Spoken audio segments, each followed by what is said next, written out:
அஸ்ஸலாமு அலைக்கும். இன்னைக்கு நம்ம என்ன பார்க்க போறோம்னா முட்டை மிட்டாய் தான்.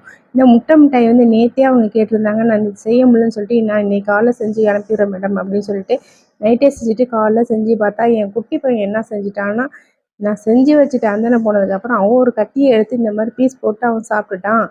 சாப்பிட்டது என்ன செய்யறது, எனக்கே கொஞ்சம் இதாக போயிடுச்சு. சரி, சின்ன பிள்ளை தானே, அழகாக கத்தி எடுத்து சாப்பிட்ருக்கான்னு சொல்லி என்னடா செஞ்சுட்டேன் அப்படின்னு கேட்க சிரிக்கிறான். சரின்னு சொல்லிட்டு அவங்க கேட்டவங்களுக்கும் நம்ம கொடுத்து விடணுமே அப்படின்னு சொல்லிட்டு வேற செஞ்சு நம்ம கொடுத்து விட்டாச்சு கேட்டவங்களுக்கு. என்ன செய்யறது, பசங்கள்லாம் இப்படி தானே இருக்காங்க. நம்ம வேலைக்காக செய்கிறோம், அவங்க பசங்கள்லாம் விளையாட்டுத்தனமாக செய்கிறாங்க. இது நட்ஸு போட்டுறது, எல்லா நட்ஸுமே போட்டு இது லட்டு லட்டு மாதிரி நம்ம செஞ்சு பிள்ளைகளுக்குலாம் நல்லா ஹெல்த்தியாக இருக்குங்கிறதுக்காக நம்ம வீட்டிலே செஞ்சு வீட்டு குழந்தைகளுக்கு மட்டும்தான் இது வரைக்கும் நான் கொடுத்துருக்கேன். வெளியே எதுவுமே சேல்ஸ் பண்ணலை. அதனால் சொல்லிட்டு இது நம்ம ஷார்ட்ஸில் போட்டிருந்தோம். அதிக பேர் என்கிட்ட கேட்டிருந்தாங்க, இது என்ன அது அப்படின்னு சொல்லிட்டு.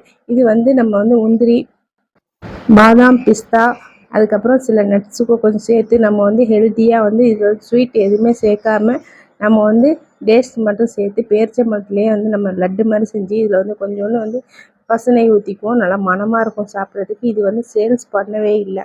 ஏன்னா நிறைய பேர் கேட்டதுனால இதை நான் சொல்கிறேன். இந்த மாதிரி வீட்டில் நீங்களே செஞ்சு கொடுக்கலாம் குழந்தைங்களுக்கு. பிடிச்சிருந்தா லைக் பண்ணி சேனலை மறக்காமல் சப்போர்ட் பண்ணுங்கள். இது ரெசிபி வேணும், ரெசிபின்னு ஷேர் பண்ணுங்கள்.